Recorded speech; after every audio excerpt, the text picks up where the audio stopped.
Keep your arm behind your back, son, and don't tell your mom. I am Melton, son of a carpenter, married dad a carpenter, worked on skyscrapers, mom Mary Ann. I am the son of a carpenter, Mary. I get to tell parables. I also get to tell you about your hijack lifeline, which has absolutely nothing to do with me other than I'm demonstrating it for you as you try to call me. 424-229-4140. Whatever boring thing you get when you don't get me, and I haven't got one 9/11 Flight 93 check of America's lifelines, of your lifeline, in a decade of asking. Whatever boring thing you get, it's not going to be boring if you need the firemen, the police, and the paramedics. Money out of your pocket every day is your gate's livelihood.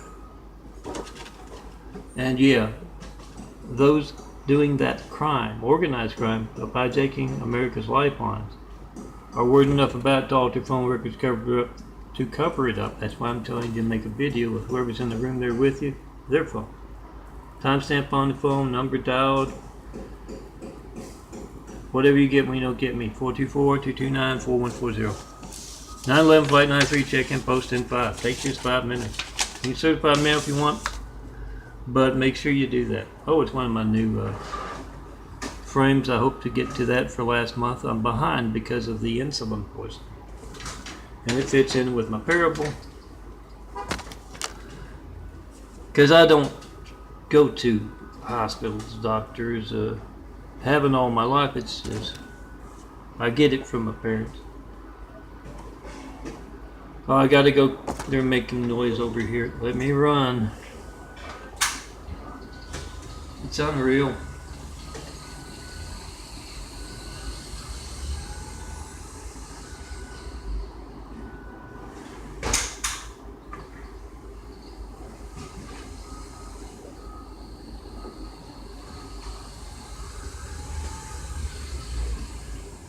Can't even open up the damn window without those very actively involved in your family's hijacked lifelines not working to distract the rhythm of the parable.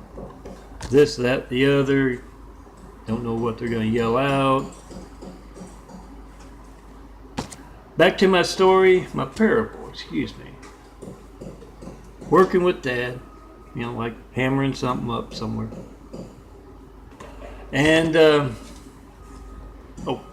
fell awkward, broke my arm. And Dad said, "Oh, son, that's not good." Took me over to the station wagon, of course, and took out the duct tape, and he wrapped up the arm. And he said, "You hold that back behind your back when we get home. Don't tell your mom. You got my genes in you, you're going to heal quick." Yeah, blue light Dad. He's usually right. But no, heard Mom's horror stories about Edgewater Hospital. To hear her talk when I was growing up, had hay on the floors and barnyard animals a milling about. Oh, Google Edgewater Hospital in Chicago, Illinois. You'll see for you. Look for the urban exploration videos. And I didn't go to a hospital until I had dangerously low blood counts and anemia.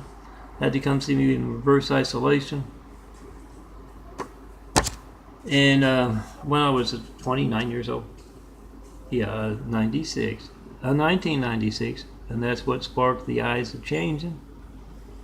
Whatever went on in the hospital or whatever went on afterwards as I started taking those vitamins. And I know, the point is I know when I need to be in the hospital. So when Dignity Health and the LA firefighters showed such amazing deviltry hiding behind medicine, that's the reason you're getting a lot of parable bites, nice short ones. Don't take up too much of your time to hear about the firefighter who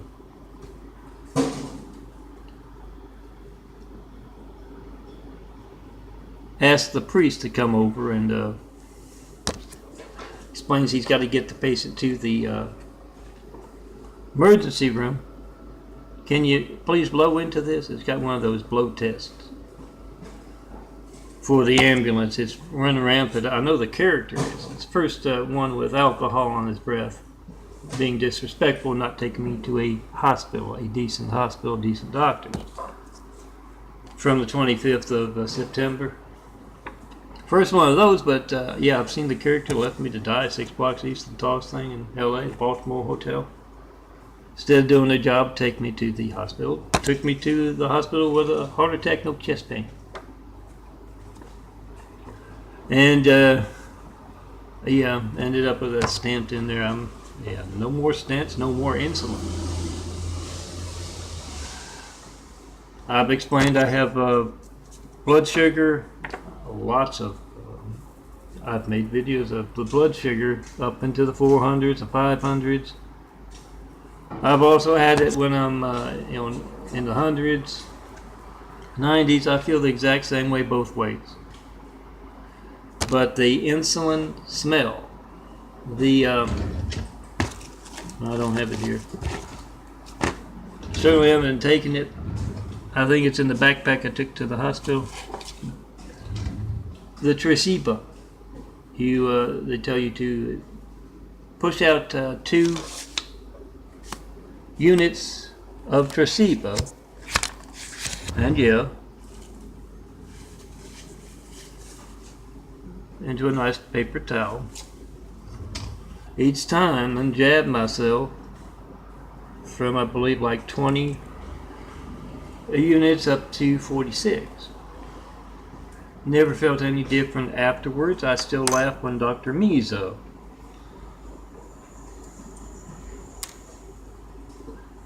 said it was slow acting insulin. It hit me like a ton of bricks a couple weeks ago, and the reaction of those around me told me it was part of the plan. Meaning the LA firefighters, 4 of whom showed up, 1 of whom had alcohol on his breath. All 4 were condescending and taunting.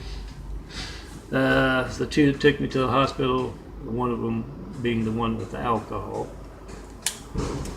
I forgot where they parked. They were going down to the basement to get the ambulance.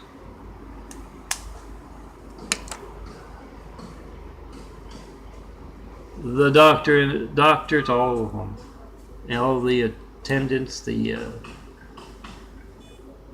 nurses, the technicians, all being disrespectful. As I said before, I'm in more pain their sorry ass has ever been in, and they're being incredibly Lori-like.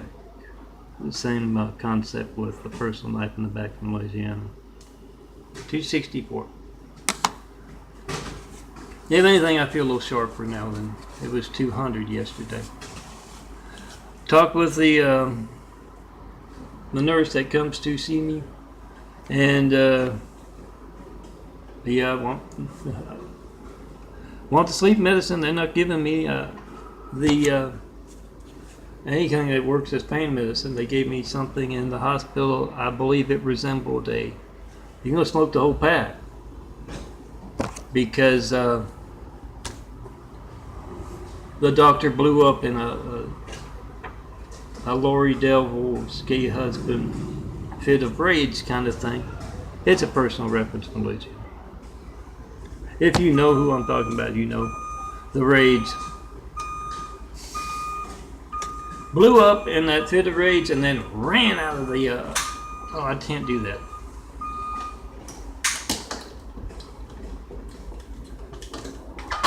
I mentioned Lori, Devil from Hell, Lori and Brady Bond, and her gay husband Samuel Lynn Bond, so they got a pipe up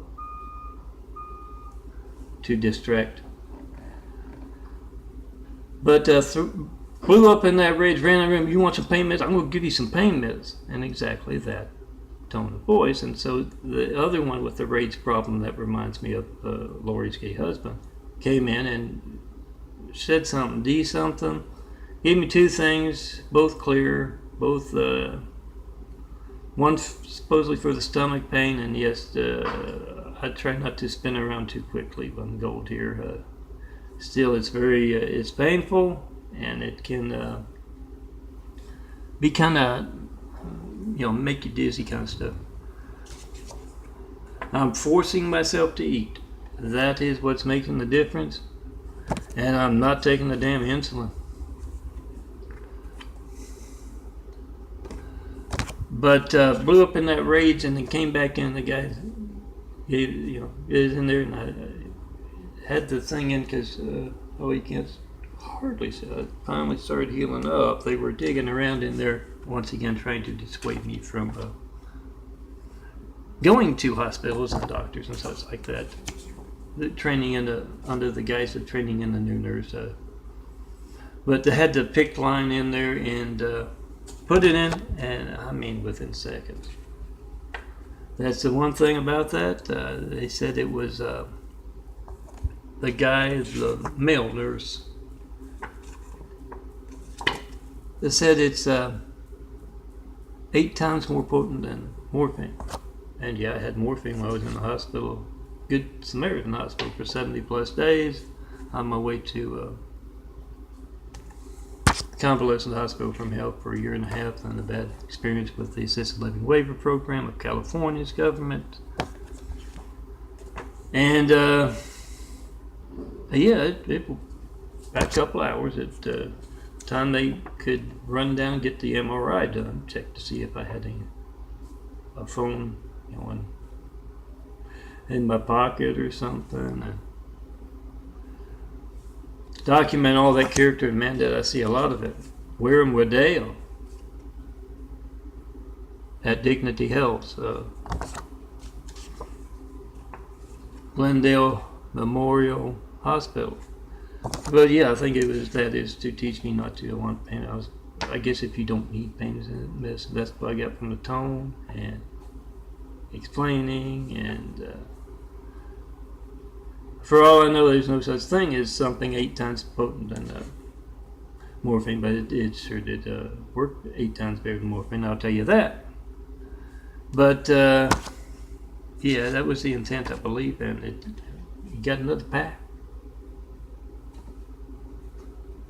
Yeah, that condescending dad attitude. No offense, Dad. Oh, I've never smoked at all. As the weed smokers always ask, not even one little puff. No. You ride around in a station wagon full of Dad's cigar smoke growing up. Curious yet of that. Now let me get a couple in as I show you my eyes. This is your family's lifeline, guys. 424-229-4140. Could say 4. Could say 4,000. I go by what I feel, and I've gone by this in the old checker, and it's up over 500. It's 400. I feel the same as I feel right now, except I've still got that kind of a head and stomach thing going on. That reminded me of, just before the anemia, but I knew I wasn't low on blood. Remember to check and post and pod. Let me wrap up LA Fire Department. Always part of America's Hijack Lifelines with the character on the job. And Dignity Health. Active as well now.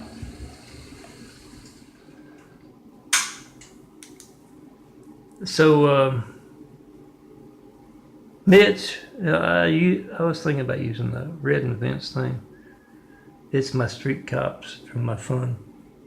But my eyes, growing a new paramedical research being passed by. They seem a little bigger, a little more brown.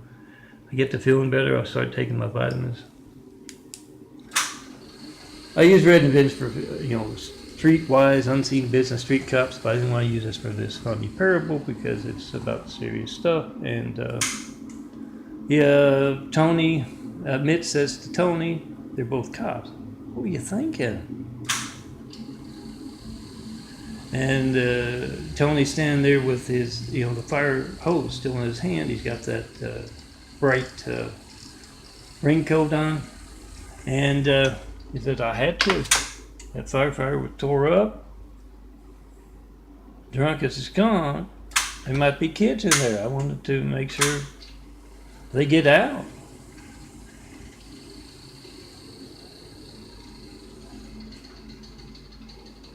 Yeah. It comes and goes, gets worse, gets better. It's an ongoing process. It's a forward process. It's growing a new body. But no insulin ever again. And yeah,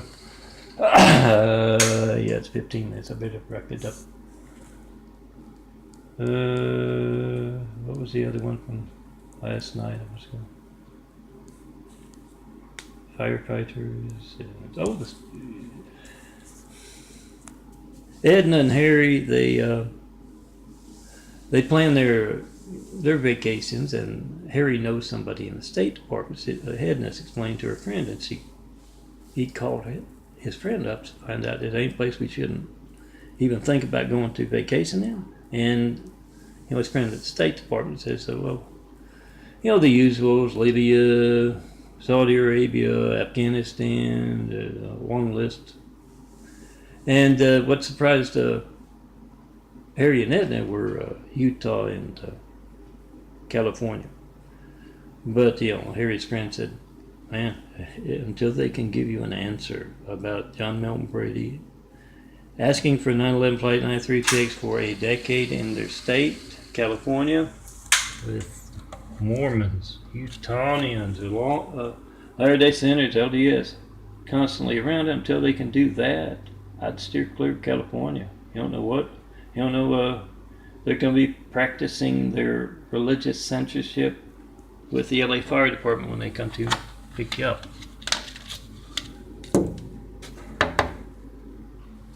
The East Coast is nice, I'm told. Never been there, would like to visit and look for some places to build Jesus' Immaculate House. You can call it the Opportunity House. Opportunity for all kinds of good folks all over the world to build a better world. I have to tell you, it's Jesus' Immaculate House, because there will be a test at the end. I hear it's pass, fail, purgatory.